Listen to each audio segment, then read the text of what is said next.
going to be an interesting experiment. I thought I would sit out here where the farm animals could entertain you. They're going to be a major distraction is what's going to happen. I got pigs in the background. I got a cat trying to get up in my lap. I got chickens running around all over the place. This is Sally. So let's talk about gluten. I've read, I don't have the research, I don't have the links, I don't have any kind of science to back it up, but what I've been told and what I've read is that our gluten intolerance that a lot of people have is not because of gluten itself. It's because of the way our flour is processed. And that's why people are reacting to it the way that they are. In sourdough, you need the gluten for your bread to have structure. So I don't know if by eating sourdough, people who are gluten intolerant, if they'll be able to handle that or not. I have no idea. I don't know anybody that's gluten intolerant, so I don't have any guinea pigs in that area.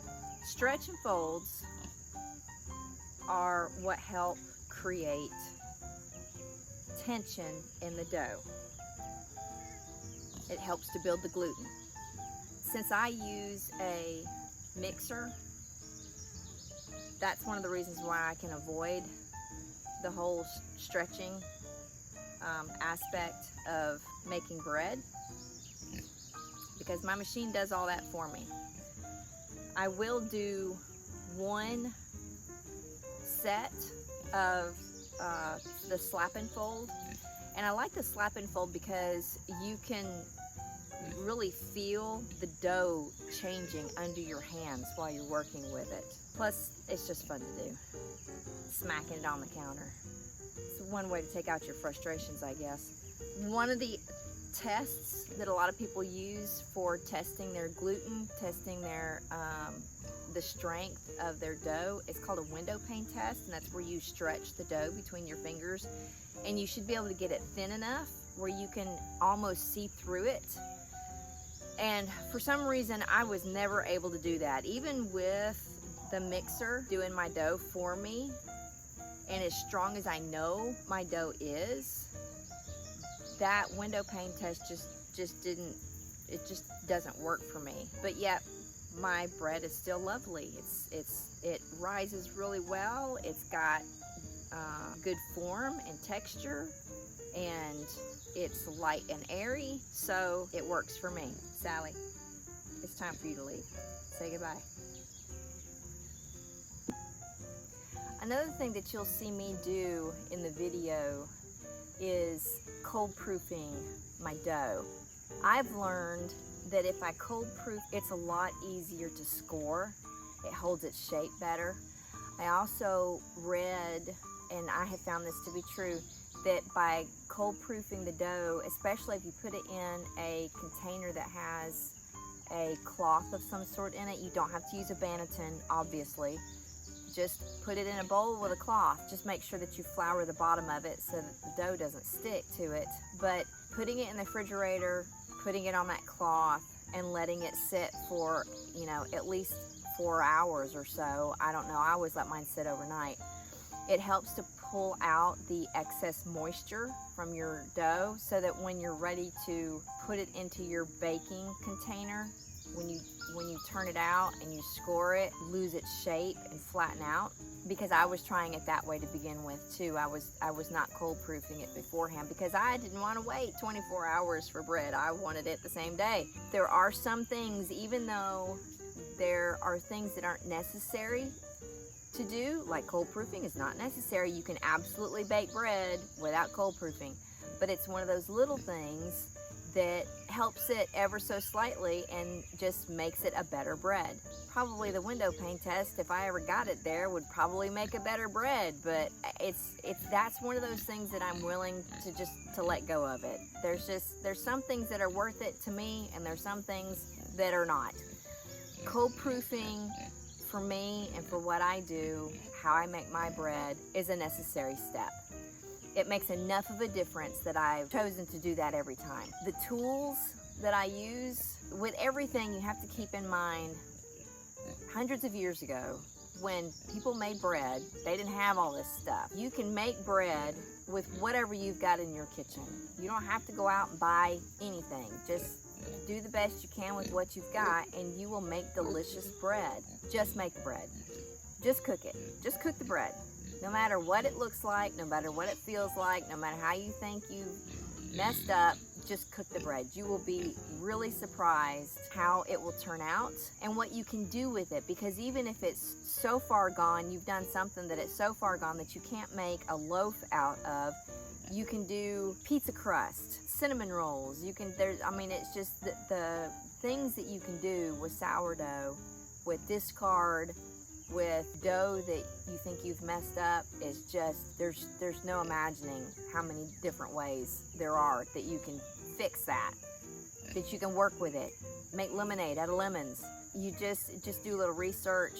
There are videos on top of videos on top of videos on what you can do if you feel like you can't make a decent loaf out of your dough that you've created. It always helps to have somebody cheering you on. My husband, bless him, loves sourdough. And when I first started, I had some very interesting loaves. And I was very close to giving up. I didn't want to do it anymore. It wasn't coming out the way I wanted it to. And he kept saying, just cook it, I'll eat it. Just cook it, I'll eat it. Just cook it, I'll eat it. Because even though it looked funky, it still tasted good. Even though it was super heavy and dense, it still tasted good. So all the mistakes, we still ate it. It was still good. And in this day and age, everybody wants everything to be instant. They want to learn it straight away. They want to do it right the first time they try it. There's a lot of things that are very instant in this society. Sometimes you come across something that you have to learn. You have to do it, and you have to do it over and over and over again until you find how to do it well. This is one of those things. You just have to keep doing it until you discover what works for you. Don't give up. You'll get there, I promise. It's going to take a while. Probably. Some of us are very lucky. They get it within the first couple tries, and I'm very jealous of those types of people because I'm not one of them. It took me over a year, but you'll get it. If you're still struggling, you'll get it. I promise. The temperature for your bulk ferment, that is going to vary on where you're at, what time of year it is, the humidity, which right now sitting outside is at like 99%. It's a little sticky out here. So you're going to have your bulk ferment times are going to vary from 1 week to the next, 1 day to the next, 1 season to the next. Sometimes your dough is going to ferment and rise within 4 or 5 hours. Sometimes it'll double. It'll take longer than that. So there's no set time. Just like with everything else, there's no set time. It's flexible. It's going to change from 1 day to the next, from one batch to the next. You can, especially in the wintertime, you can put your dough in the oven with the light on, and it will stay the perfect temperature in there. It'll be warm enough for it to rise a little faster than what it would normally rise. If it doesn't matter, just set it on the counter and leave it all day, or do it in the evening and set it on the counter and leave it all night, or whatever. The drawback to that is that it traps the moisture from your dough. So when you pull that out and you go to do your stretch and folds or your slap and drag, it's going to be a little sticky. So it's fine. It's fine.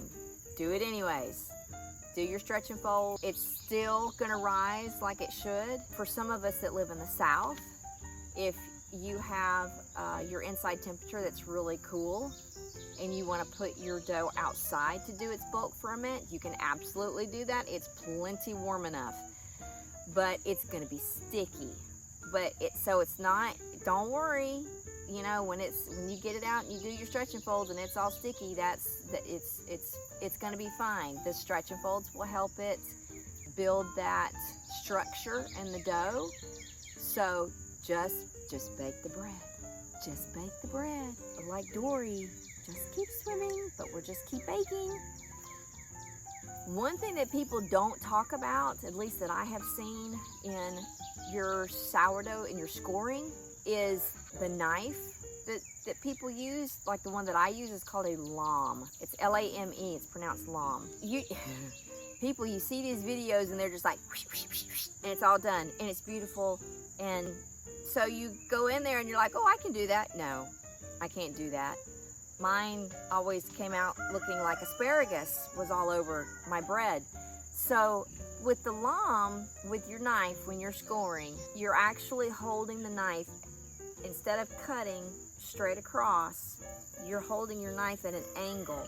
So you want to kind of go into the bread a little bit, and you're going to cut like this. And with your expansion cut, you're going to want that to be a little deep.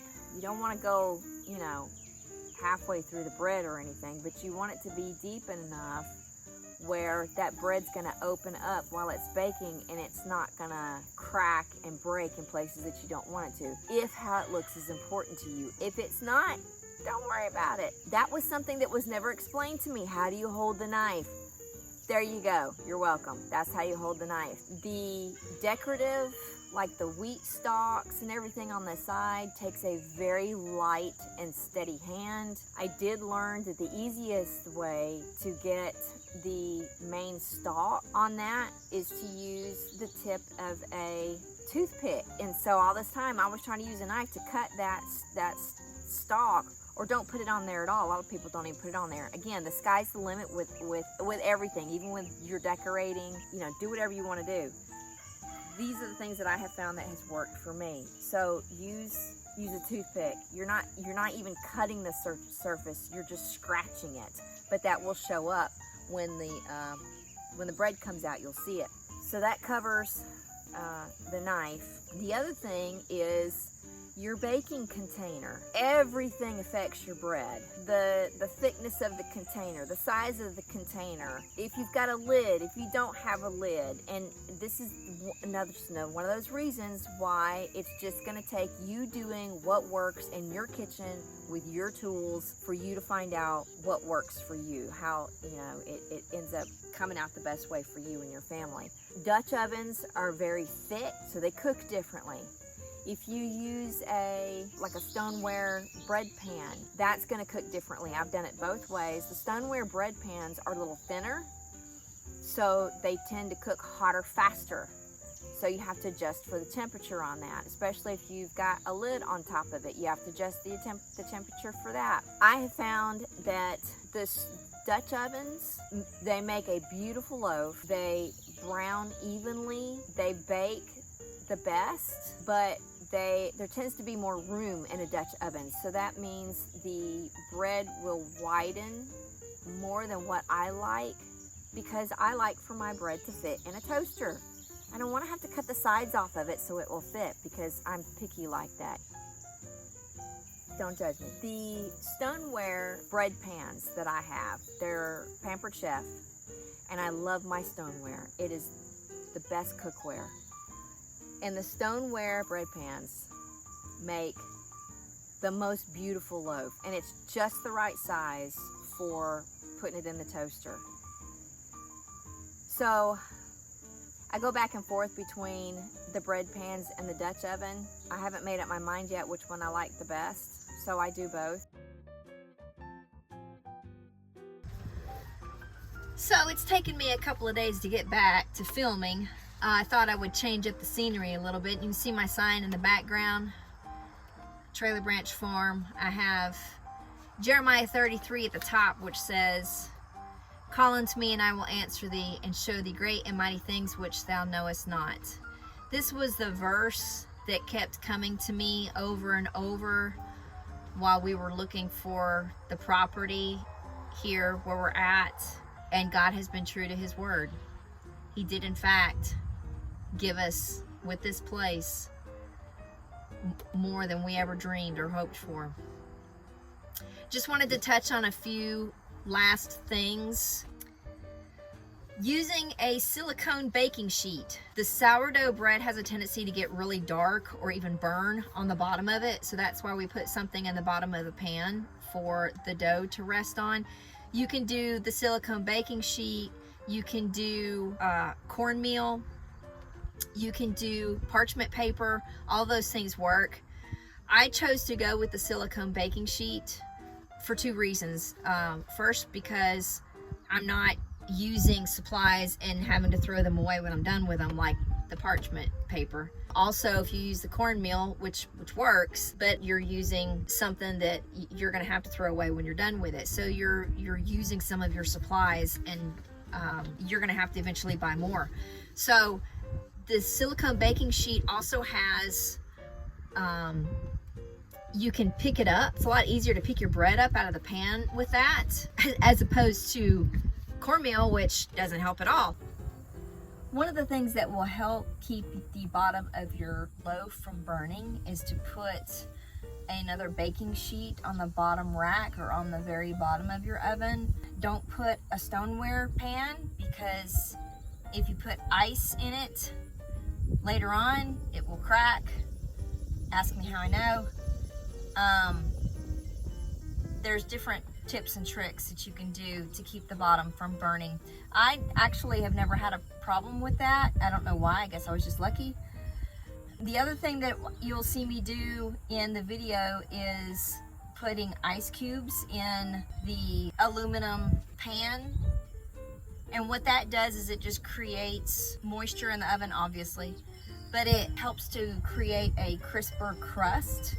And it also, if you do it just right, it'll form blisters on the bread, which is just a cosmetic thing. Obviously, it doesn't change how the bread tastes. People just like to look at it. It's just pretty. Same with the decorating, and it's just one more thing. You don't have to do any of that stuff. Just put a expansion cut in it and you're good to go. The other thing that I have tried to research and not really have come up with any answers to is how to keep the outside of your bread nice and crusty after it has cooled off. It'll stay for a little while, but you're just not going to keep the outside crispy unless you put it back in the oven again. You can later on put some water, run some water over it, and put it back in the oven, and it'll crisp up. But I've never done that before, so I don't know what temperature or how long or any of those details, because I'm fine with it not being crispy afterwards. How long does a loaf last? Mine are usually gone within about 5 to 6 days, and I keep it on the counter the entire time, and it will not grow mold. I actually will have a regular loaf of white bread, homemade white bread, that will mold a lot faster than a sourdough loaf will. I've seen where people cut the sourdough loaf in half and you turn the cut side down on a cake plate and it'll stay that way, but I just put mine in a plastic bag and it stays just fine. And you need to wait until your bread is completely cool before you cut into it. It's very difficult to do. It's hard to wait because you're so excited. You want to see what the crumb looks like, but you need to wait because it does something to the crumb. And last but not least, the first time you bake your sourdough loaf, it's going to be dark. You're going to think that it's finished because it's got that nice golden brown crust on it, like your regular white bread. It's not going to be done. It's almost burnt looking on the outside. It's not going to be fully cooked until it's at an internal temperature between 200 and 205. So don't go by sight, because you're not going to be able to correctly judge whether or not it's finished doing it that way. You need a thermometer. You need to check it, especially the first time you make it. You need a thermometer. You need to check it. Get one of those meat thermometers. Taylor brand makes a good one that I use for meat. It's nice. So I think that about covers it for all of my tools that I use and the method that I use for baking my sourdough bread.